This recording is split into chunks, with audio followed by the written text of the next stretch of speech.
Right now, living inside your digestive system, there is an entire ecosystem of trillions of microorganisms that weighs approximately as much as your brain, produces its own hormones and neurotransmitters, and has more influence over your immune system, your metabolism, your mood, and your long-term disease risk than almost any other system in your body.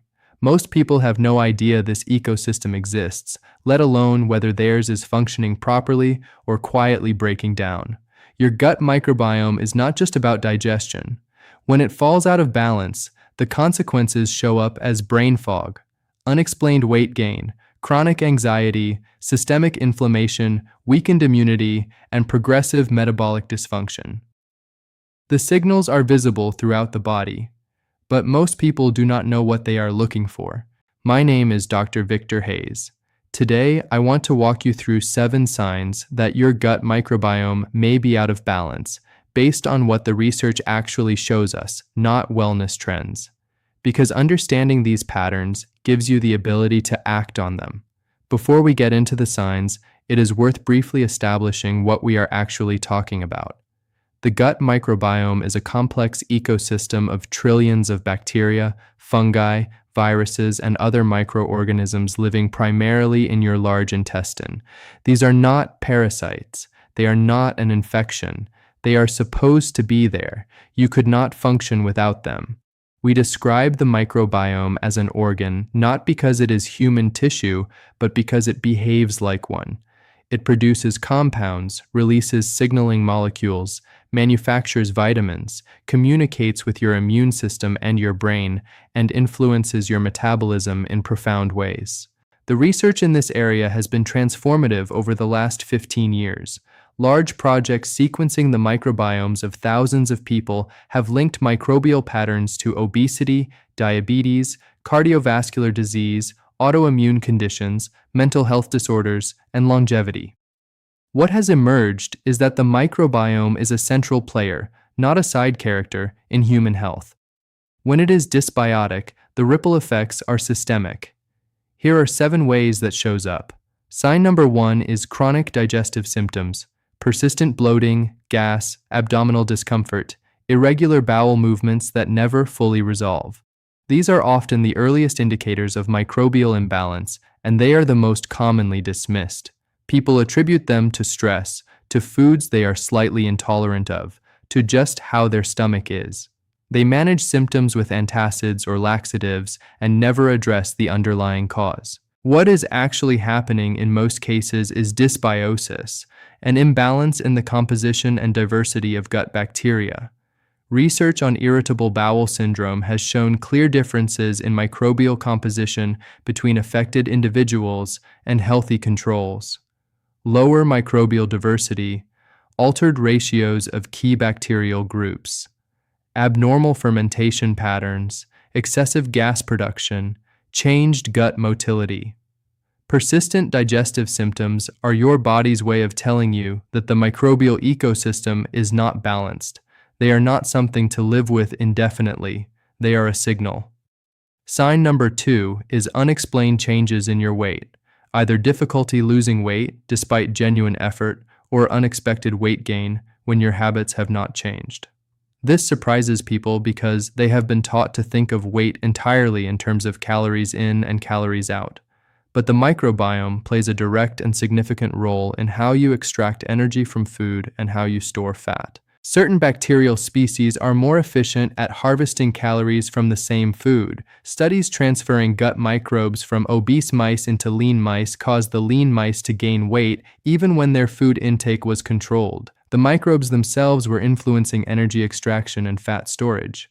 Gut bacteria also produce metabolites called short-chain fatty acids, including butyrate and propionate, that improve insulin sensitivity and reduce fat accumulation.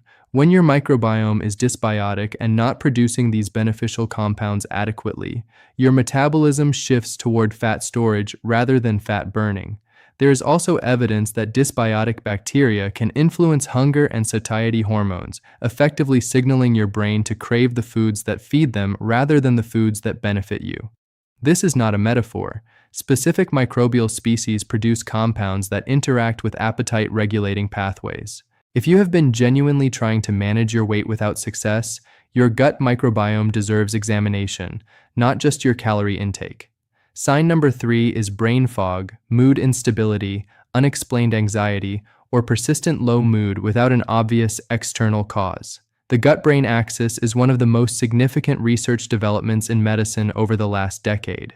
Your gut and brain communicate continuously through the vagus nerve, through hormones, and through molecules produced by gut bacteria. Approximately 90% of the serotonin in your body is produced in your gut. Dopamine precursors, GABA, and other neurotransmitter building blocks are all influenced by what is happening in your intestine. When your microbiome is dysbiotic, neurotransmitter production and signaling are disrupted. Additionally, dysbiosis leads to increased intestinal permeability, allowing bacterial fragments and inflammatory compounds to enter the bloodstream. These inflammatory molecules cross the blood-brain barrier and directly affect brain function. People with chronic systemic inflammation frequently experience depression, cognitive impairment, and anxiety through exactly this pathway. Many people experience meaningful improvements in mental health when they address gut health first. The microbiome is not the only factor in mental well-being, but it is a factor that is almost universally overlooked in conventional treatment. Closely connected to this is uncontrollable craving for sugar and refined carbohydrates. Certain bacteria thrive on simple sugars. When these species become dominant, they produce signaling molecules that activate your brain's reward and appetite centers, driving cravings for the foods that feed them. This is not willpower failure. It is a biological signal that your microbial balance has shifted, and it reinforces itself until you break the cycle. Sign number 4 is the presence of autoimmune conditions or unexplained chronic inflammation, including persistent inflammatory markers on blood tests without a clear identified cause. The connection runs through the intestinal barrier. When the microbiome is balanced, beneficial bacteria support the integrity of the gut lining, maintaining the tight junctions between intestinal cells and keeping the contents of the gut where they belong. When dysbiosis occurs, this barrier function breaks down. Bacterial fragments called lipopolysaccharides, along with partially digested food particles, leak into the bloodstream. Your immune system recognizes these as foreign and mounts an inflammatory response. When this happens chronically, your immune system becomes hypervigilant and eventually begins attacking things it should not. Your own tissues, harmless foods, environmental proteins. This is how autoimmune conditions develop or worsen. Studies on rheumatoid arthritis, multiple sclerosis, and inflammatory bowel disease have all found distinct microbial signatures in affected individuals compared to healthy controls. If you are managing an autoimmune condition that is not responding well to conventional treatment, your gut health needs to be part of the clinical conversation. This is not alternative medicine. It is basic physiology. Sign number 5 is getting sick frequently or taking longer than normal to recover from infections. Approximately 70% of your immune cells live in or around your gut. The microbiome trains your immune system from early life onward, teaching it to distinguish between harmless food proteins and genuine pathogens to calibrate its responses appropriately. When microbial diversity is high and beneficial species are present in adequate populations, your immune system functions efficiently. When your microbiome is dysbiotic, immune training becomes impaired. The result is an immune system that is simultaneously under-responsive to real threats and over-responsive to harmless exposures, which helps explain why people with gut dysbiosis often experience both increased infection susceptibility and higher rates of allergies and autoimmune conditions. Beneficial gut bacteria also occupy physical space and resources that pathogenic bacteria would otherwise use. They produce antimicrobial compounds that keep harmful species in check. When they are depleted, most commonly through broad-spectrum antibiotic use, that protective competition is lost, and opportunistic organisms move in. If you are consistently getting sick, taking longer to recover than others around you, or dealing with recurrent infections, your gut microbiome is worth examining seriously. Sign number 6 is unexplained changes in your skin, particularly chronic conditions like eczema, psoriasis, rosacea, or persistent adult acne that does not respond adequately to topical treatment. The gut-skin axis is increasingly well characterized. When intestinal permeability increases due to dysbiosis, inflammatory compounds enter the bloodstream and trigger systemic immune responses that manifest on the skin. The skin is essentially reflecting what is happening in the gut. Multiple studies have shown distinct microbiome differences in people with these skin conditions compared to healthy controls. Interventions that restore gut balance, primarily dietary changes toward high-fiber, fermented food-rich patterns, have shown meaningful improvement in chronic skin conditions in clinical studies. If your skin condition has been managed with creams and topical treatments without addressing underlying inflammation, this is a direction worth exploring with your doctor. Sign number 7 is metabolic abnormalities showing up on blood tests. Elevated fasting glucose, high triglycerides, rising insulin levels, or poor cholesterol ratios, even in the absence of formal metabolic disease. Gut bacteria influence glucose metabolism through multiple pathways. They affect insulin sensitivity. They produce metabolites that either improve or worsen how your cells respond to insulin. They influence fat storage and lipid metabolism. Studies consistently show that people with type 2 diabetes have measurably different microbial compositions from metabolically healthy individuals, and that microbiome-targeted interventions can improve metabolic markers. The key mechanism is again short-chain fatty acid production. These compounds, generated when bacteria ferment dietary fiber, have been shown to improve insulin sensitivity, reduce liver fat accumulation, and lower inflammatory markers. When your microbiome does not produce enough of them, metabolic health deteriorates. The inflammation connection matters here too. Chronic low-grade inflammation driven by intestinal permeability and dysbiosis contributes directly to insulin resistance. Your cells become less responsive to insulin because they are in a constant state of immune activation. This is why markers like high-sensitivity CRP and other inflammatory indicators often correlate with metabolic dysfunction. What makes this particularly important is that these metabolic changes frequently appear years before a formal diagnosis of diabetes or cardiovascular disease. They are early warning signals.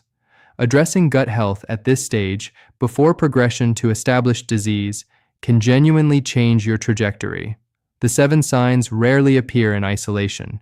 Dysbiosis is systemic. People with gut imbalance typically experience several signs simultaneously. Digestive issues alongside mood problems, alongside weight gain, alongside poor immunity. This clustering is not coincidental. It is all downstream of the same root cause. What do you actually do with this information?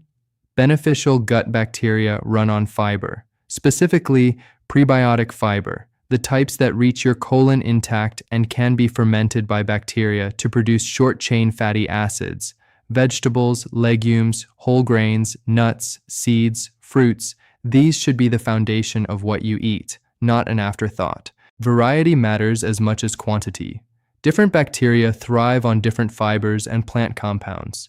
Eating the same limited set of healthy foods restricts your microbial diversity. Rotating your vegetables, grains, legumes, and fruits feeds a wider range of beneficial species. Aim for as many different plant foods per week as you can practically achieve. Fermented foods, kefir, sauerkraut, kimchi, plain yogurt with live cultures, introduce beneficial microorganisms and support the existing microbial community. Consistency with small amounts matters more than occasional large doses.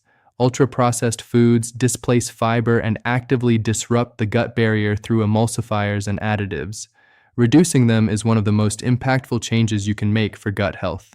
Sleep, stress management, and regular movement all directly affect the microbiome. The gut-brain axis runs both directions, and a dysregulated microbiome feeds back into elevated stress and disrupted sleep, creating a reinforcing cycle that requires deliberate intervention.